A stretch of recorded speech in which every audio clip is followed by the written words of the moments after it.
morning edition from NPR and WNYC in New York. 75 and sunny right now. We have a high air pollution alert. We also have a dangerously hot alert as well. That's today all the way until tomorrow night. Sunny and 95 for a high today with hot southwest wind topping 20 miles an hour, and then showers and still 91 tomorrow.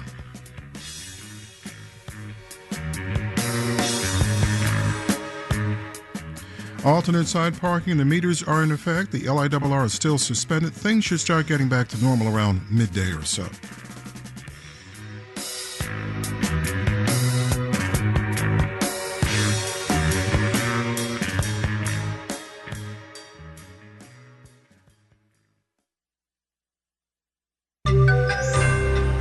A pulse check for the housing market.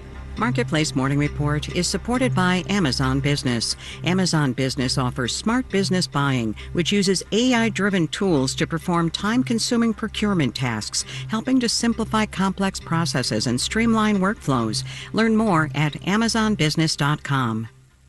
From Marketplace, I'm Nancy Marshall-Genzer in Washington. First, the top lawyer for the Treasury Department resigned yesterday just after the government settled President Trump's $10 billion lawsuit against the IRS. Trump appointed the lawyer, Brian Morrissey, as Treasury's general counsel last year. The president dropped his lawsuit against the IRS over the leak of his tax returns in exchange for the creation of a new fund that will compensate people who have been, quote, investigated or targeted for political, personal, or ideological reasons. Marketplace's Samantha Fields has more. This new $1.8 billion fund is highly controversial. The president and his family will not receive money from it, and the Justice Department says there are no partisan requirements to file a claim. But critics say it will largely be used to compensate the president's allies and supporters who believe they've been unfairly investigated or prosecuted by the government. A lawyer for hundreds of January 6th defendants has already said his clients will be looking for payments. The nearly $1.8 billion for this new fund will come from an existing unlimited pot of money called the Judgment Fund, which pays out settlements in lawsuits against the government. The Anti-Weaponization Fund is likely to be a big topic later today when Acting Attorney General Todd Blanche testifies on Capitol Hill about the Justice Department's budget. I'm Samantha Fields for Marketplace. The National Association of Realtors is scheduled to release its April tally of pending home sales later this morning. So far this year, the housing market recovery that some people had been predicting has failed to materialize. The market's been lackluster, but there are some signs of improvement. Marketplace's Nova Safo takes a look. For a while now, we've heard from analysts that 6% is the magic number for mortgage rates. Fall below that threshold, and they would begin to unlock the real estate market. Well, in April, rates dipped just 1/10 of a percentage point or so, but stayed above 6%. And yet, Redfin's measure of pending home sales rose 9.5%, the biggest jump in more than 3 years. People have adjusted to these higher rates or accepted the reality of them. Daryl Fairweather is chief economist at Redfin.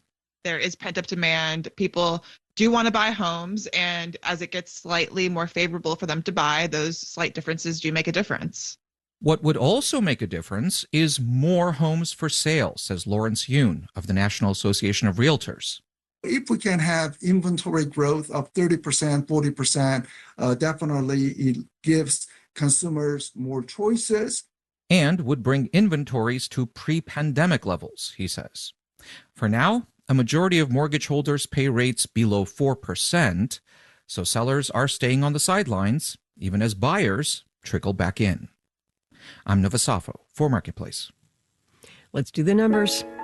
The Dow, S&P, and NASDAQ futures are all down in the 2 to 0.8% range, with the Dow future down 135 points. The 10-year Treasury yield is down at 4.62%. Marketplace Morning Report is supported by Schwab.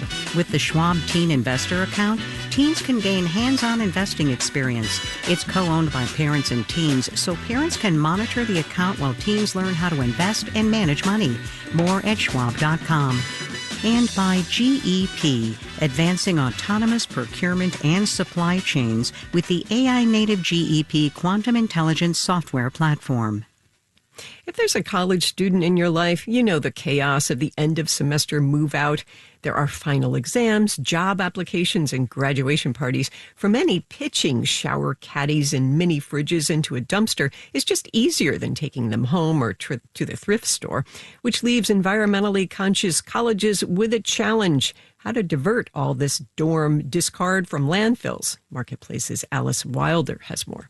Every May in Durham, North Carolina, Duke University's dumpsters are filled with trash. And dumpster divers like Ben Crace start picking through it. This year, I joined him. I don't know if you need a mini fridge or a dorm-sized microwave, but we're liable to find some. Crace is in his 50s and used to work as a pastor.